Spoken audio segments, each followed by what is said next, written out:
You're listening to Afterlight Fictions.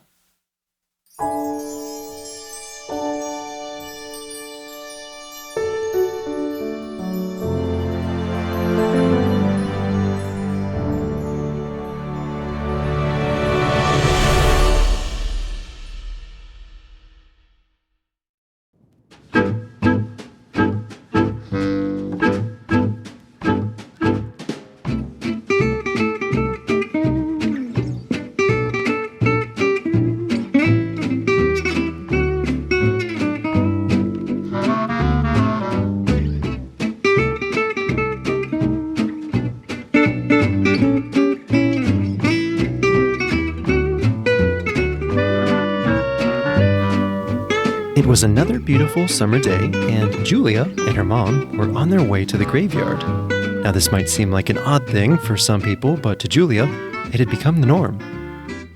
She never really liked going, though, not because it was creepy or scary, but because it was so warm and beautiful outside. There were other things she'd rather do. Why do we always have to spend so much time here, she thought to herself. Her mother handed her another crate of flowers to pack into the trunk of the car. "Did you bring the bucket, like I asked?" her mom said. "Yes," said Julia. Her mom ignored the tone in her voice. Now, it was already getting warm outside, even though it was only 10 in the morning, so the car heated up quickly once they got inside. The air conditioning had stopped working quite some time ago, so Julia's mom rolled the windows down once again, and off they went. As they got closer to the graveyard, Julia began to see familiar buildings and trees.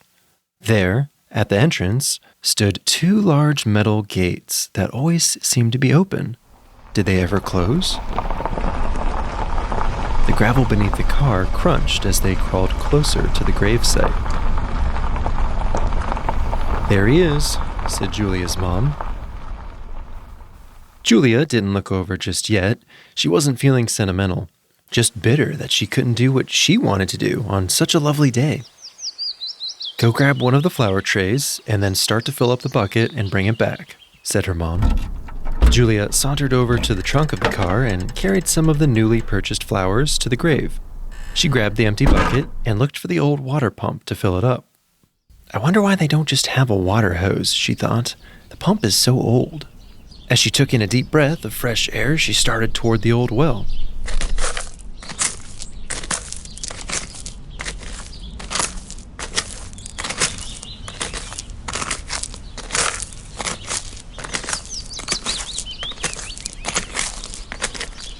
There were so many different kinds of headstones that she could see across the graveyard. A few people were sprinkled throughout the cemetery as well.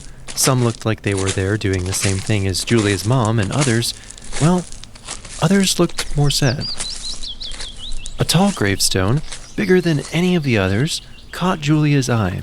She remembered it from the last time they came here. She wondered how long it would take to build something like that. Just like the pump, it looked so old. Little bits of moss grew up one side of the peak, and wiry-looking vines with closed flowers curled around most everything else on the grave. A large picture of someone was carved into the face of the bottom of the stone. They seemed happy in the picture. Old, dead flowers sat in a nearby container.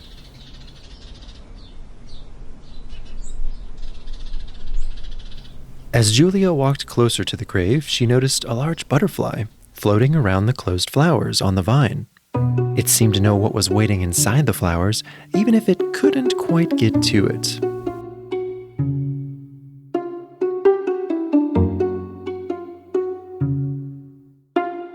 It was then that it stopped fluttering for a moment, as if to catch its breath.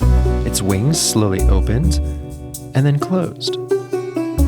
Julia crept closer to the butterfly, and it turned a little, unsure of the approaching giant.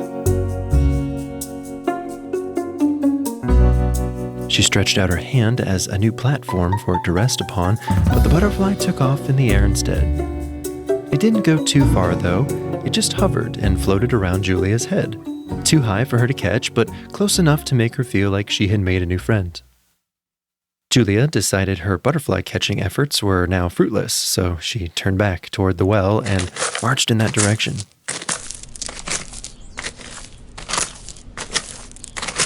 More gravestones were on her right. and then on her left, all around. Occasionally, she would be walking directly on top of a gravesite, and she wondered if that was technically rude to do such a thing. Some of the headstones were much smaller and modest compared to the others. It almost seemed like the older ones were more dingy. Some of them you could barely read the writing. Occasionally, the tops of them were cracked or broken too. Finally, she had reached the well. After numerous pumps, the water began to pour out. Her reward was a heavier bucket now to carry all the way back to her mom. Julia braced herself for the slow journey back. The bucket handle dug into her hand as she waddled through the gravestones once more. The handle was starting to dig in a little too much now, so she decided to stop and take a break for just a moment. A grave that she was resting near happened to have an odd-shaped container on the ground. It looked like the top might come off if she lifted it. I don't suppose anyone will mind if I just take a quick look inside, she thought to herself. The container appeared to be shaped from stone, or maybe it was clay, blackened by weather and time. She checked around herself once more before tipping the lid.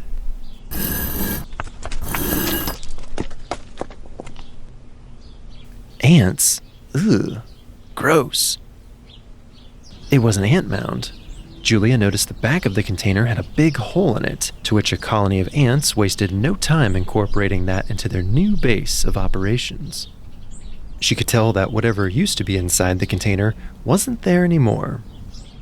It was at this point that Julia's ears perked up as she heard her mom calling her name.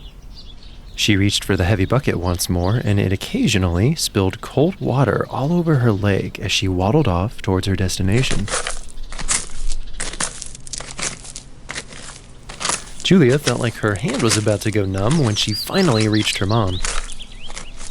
The new flowers were already neatly placed around the grave, and she grabbed a sponge to help her mom finish wiping down the stone. It seemed odd to Julia to clean a stone for someone who was no longer here, but she didn't argue. Instead, they both worked in silence for a little while longer. Julia's new friend floated nearby and would occasionally land on the gravestone's newly cleaned surface. Maybe, just maybe, the graveyard wasn't quite as bad of a place as she remembered.